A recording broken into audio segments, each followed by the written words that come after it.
Good morning friends.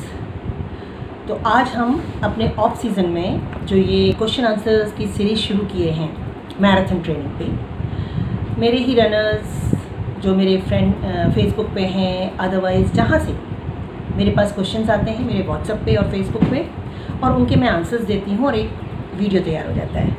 तो आज के वीडियो में महेंद्र सिंह जी ने करीब 10 क्वेश्चंस पूछे, बहुत ही रेलिवेंट, और उनके पूछने का मेरे ख्याल से तात्पर्य भी ये था कि पूरे क्लब रनर्स को, जितने भी क्लब लेवल के रनर्स हैं, उनको इस बारे में जानकारी हो। और उन्होंने मुझसे एक एक करके बहुत ही कहते हैं ना इंटेलिजेंटली मैराथन के क्वेश्चंस पूछे हैं। तो मैं doctor Sunita Godara, NIS qualified and marathon expert, marathon consultant, Asian gold medallist twice in marathon, once gold and once bronze in 1992 and 1996। मैं आप सबको उनके क्वेश्चंस पढ़ के सुनाऊंगी और उसके बाद उनके आंसर्स दूंगी। तो महेंद्र सिंह जी कहते हैं कि I experience during winter that my heel would ache for 1.5 kilometre in spite of proper warm up. I use to do specific foot exercise like heel, toe, walking. ये हमारे क्लब रनर हैं, तो इनको ये सारी एक्सरसाइजेज मालूम है जो हमें प्रिकॉशन लेवल पे इंजरी अवॉइड करने के लिए करनी चाहिए। Clockwise and anti clockwise rotation, feet rotation, but after से 2 kilometres I dent face any problem. तो ये उनकी शुरुआत की प्रॉब्लम है, बहुत ही नेचुरल होती है। ये 50+ हैं, इनफैक्ट 54-55 ईयर्स के हैं। तो जब आपकी एजिंग के साथ में जो प्रॉब्लम होती हैं लॉन्ग डिस्टेंस रनिंग में, उसमें ये एक बहुत ही कॉमन प्रॉब्लम है कि आपको शुरुआत में हील पेन होगा, और उसके बाद जब आप वार्म अप हो जाएंगे, प्रॉपर एक्सरसाइज कर चुके होंगे, 2 किलोमीटर के बाद में वो कम हो जाएगा। एक दूसरा कारण, जो आप मैराथन कंपटीशन करते हैं और उस समय भी हो रहा होता है अगर आपको पेन, तो वो कारण है कि आपका कैल्केनियस हील है, जो हील में टेल बोन होती है, उसमें पेन हो रहा है। और वो पेन हो सकता है आप कभी दौड़ रहे होंगे और पत्थर घुस गया होगा, तो वहाँ पर एब्रेशन हो जाता है, वहाँ पर थोड़ी सी जैसे सेंसिटिविटी बढ़ जाती है, और उस सेंसिटिविटी बढ़ने की वजह से जब पाउंडिंग होती है, आप अपने पैरों को, भाई फुट पाउंडिंग तो है ही रनिंग में, और उसमें आपका हो सकता है वेट हो 70 kg, तो 7 या 21 210 किलो का weight, 3 times more than your body weight, आपका इम्पैक्ट पड़ रहा है। तो वो जो जगह है जो थोड़ी सी सेंसिटिव थी, वो और सेंसिटिव हो जाती है, और इस तरह से कैल्केनियस बोन होने की वजह से वो स्पर, वो पेन ही करता रहता है, और उसका कोई इलाज नहीं है जब तक आप उसका बायोमैकेनिकल ट्रीटमेंट ना करें। ये मैंने खुद की मैराथन करते हुए, भाई 26 कंट्रीज़ में मोर देन 200 इंटरनेशनल रेसेस करने के बाद, जिसमें 76 फुल मैराथन है, 123 हाफ मैराथन्स हैं, और नंबर ऑफ 10 किलोमीटर्स हैं, और सब इंटरनेशनल। ये जो मेरा जब मैं वीडियो बनाती हूँ तो मैं अपने ऑफिस में बैठती हूँ, और उसके पीछे ये जो बोर्ड लगा हुआ है, ये मेरी मैराथन विन्स का है। ओलंपिक्स में गई, टॉर्च बियरर थी, उसके फ़ोटोग्राफ्स हैं। ये मुझे बहुत मोटिवेट करते हैं जब मैं आप लोगों को बताती हूँ। और ये जो मेडल्स हैं मेरे, ये सब विनिंग मेडल्स हैं। तो ये जो मेरा 30 इयर्स का इंटरनेशनल रनिंग विनिंग का एक्सपीरियंस है, उसी की वजह से मैं आपको ये शेयर कर पाती हूँ स्पॉन्टेनियसली। जो मैं आपको बताती हूँ, ये मेरा पर्सनल एक्सपीरियंस है। तो हम बात कर रहे थे हील, टेल जो स्पर होता है उसके पेन की, फुट में, हील में जो कैल्केनियस बोन होती है उसके पेन की। एक बहुत ही अच्छा तरीका है कि आप उसको ज़मीन पे लगने ही ना दें। आप ज़मीन पे कैसे नहीं लगने देंगे, तो उसके लिए आप क्या करेंगे कि एक सोबरडेन का या सॉफ्ट कोई भी थिक रबर का हील आता है, हाँ, उसमें एक सिक्के के बराबर का होल कर देंगे। वो होल बिल्कुल जब भी आप दौड़ने के लिए जाएंगे, या वैसे भी जब आप वॉक करते हैं, तो अपने शू में वो लगा देंगे। दोनों में लगा दीजिए, क्योंकि एक में लगाएंगे एक में नहीं लगाएंगे तो अनकम्फर्टेबल हो जाएगी रनिंग। दोनों में लगा दीजिए।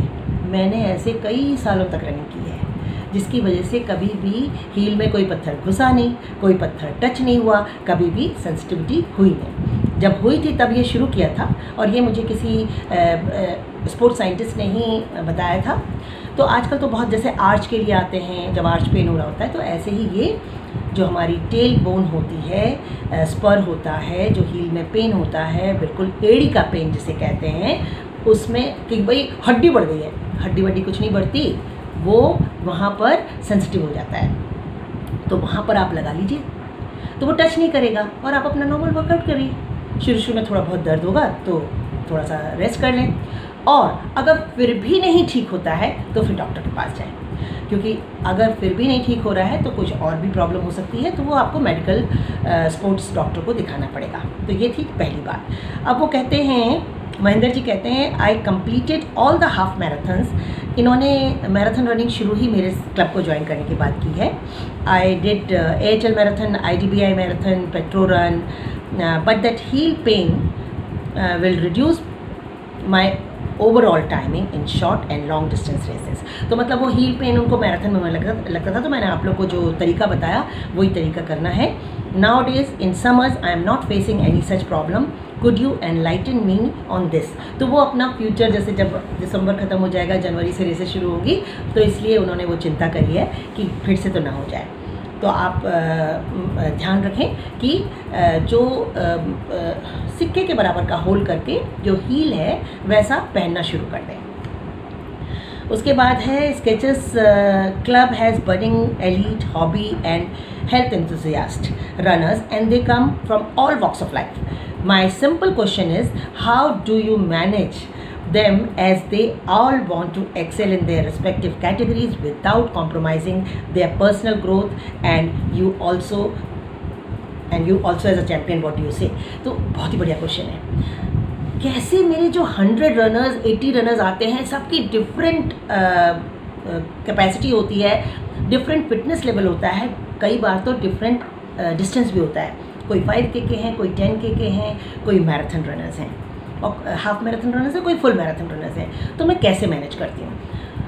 तो इसका एक बहुत ही सारे कोचेज़ अगर जो मुझे सुन रहे हैं, सुन लीजिए कि जब आपके पास बड़ा ग्रुप है, आपने पर्सनलाइज ट्रेनिंग देनी है, तो वो तो एक अलग बात है। लेकिन अगर आप ग्रुप ट्रेनिंग कर रहे हैं, आपका क्लब है, आप एकेडमी चला रहे हैं और आपको एक तरह के लोग मिल गए लेकिन उनके डिस्टेंस अलग अलग है, उनके फिटनेस लेवल अलग अलग हैं, तो मैं हैंडीकैप्स दे देती हूँ। जो एक्टिव रनर्स हैं, जो बेटर रनर्स हैं, उनकी रेपुटेशन बढ़ा देती हूँ, उनका स्पीड बढ़ा देती हूँ और उनकी फ्रिक्वेंसी भी बढ़ा देती हूँ। और जो बिगिनर्स हैं उनको बिल्कुल सेम वर्कआउट, उनको कहती हूँ तुम्हें कोई स्पीड का ध्यान नहीं रखना है, तुम्हें कितने रेपुटेशन करने हैं इसका भी ध्यान नहीं करना है, जितना कर सकते हो बस उतना करो। और वो धीरे धीरे इम्प्रूव करते जाते हैं, क्योंकि उनके आगे बहुत से लोग होते हैं। मेरी ट्रेनिंग भी बिल्कुल मैराथन की तरह होती है। जैसे मैराथन में अलग अलग फिटनेस लेवल के लोग अलग अलग परफॉर्म करते हैं, ऐसे ही मेरे ट्रेनिंग वर्कआउट में मेरे पास 2 कोचेस होते हैं, मैं खुद होती हूँ और रनिंग कमेंट्री देती रहती हूँ। अब अगर 2 किलोमीटर्स के नेगेटिव स्प्लिट्स मैंने कराए, तो जो बिल्कुल बिगनर होगा वो तो जॉगिंग करेगा और वो आएगा कोई 20 मिनट बाद, लेकिन जो फास्ट होगा वो आ जाएगा 12 मिनट्स में, 11 मिनट्स में, कभी कभी तो 9 मिनट्स में, और अगर बहुत ही फास्ट हुआ, हमारे जैसे परफॉर्मेंस का हुआ, तो वो तो 9 मिनट्स में ही आ जाएगा। तो ऐसे लोगों को, और 9 मिनट्स के बाद में जो फास्टेस्ट वाला होगा वो उसका 7.5 में ही हो जाएगा 2 किलोमीटर्स।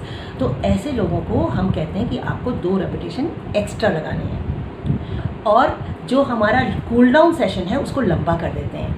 तो जब तक वो लोग ख़त्म करते हैं, स्लो रनर्स, वो भी आके ज्वाइन कर लेते हैं। तो इस तरह से एक तरह से मैं फ़िटनेस मैनेजमेंट करती हूँ सबका। और मैं अपना ही एक्सपीरियंस बताती हूँ।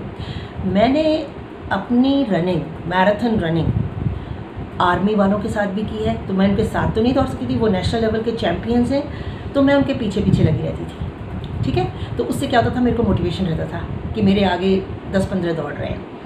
और मैंने अपनी ट्रेनिंग 100 मीटर रनर वाली, जो 100 मीटर की अपनी नेशनल रनर थी, उसके साथ भी की हुई है। वो कैसे कि जब हम इंटरवल ट्रेनिंग करते थे तो मैं पहले फास्ट वाला शुरू करती थी और मेरे करीब 5 सेकंड के बाद में वो स्टार्ट करती थी और उसको मुझे ओवरटेक करना होता था। मैं कोशिश में रहती थी कि उसको मैं ओवरटेक ना करने दूँ। तो इस तरह से हम अपना इंटरवल ट्रेनिंग करते थे। और जब मैं अपने लॉन्ग रन में जाती थी तो जैसे अगर मुझे 5 राउंड्स लगाने हैं तो वो 2 राउंड लगाती थी।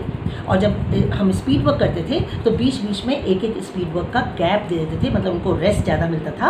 अगर 1 किलोमीटर के जो एडवांस रनर्स हैं वो 10 रेपिटेशन कर रहे हैं तो जो मीडियोकर हैं वो 5 करेंगे और जो बिल्कुल बिगिनर हैं वो सिर्फ 3 ही करेंगे। तो इस तरह से मैनेज किया जाता है। Thank you so much.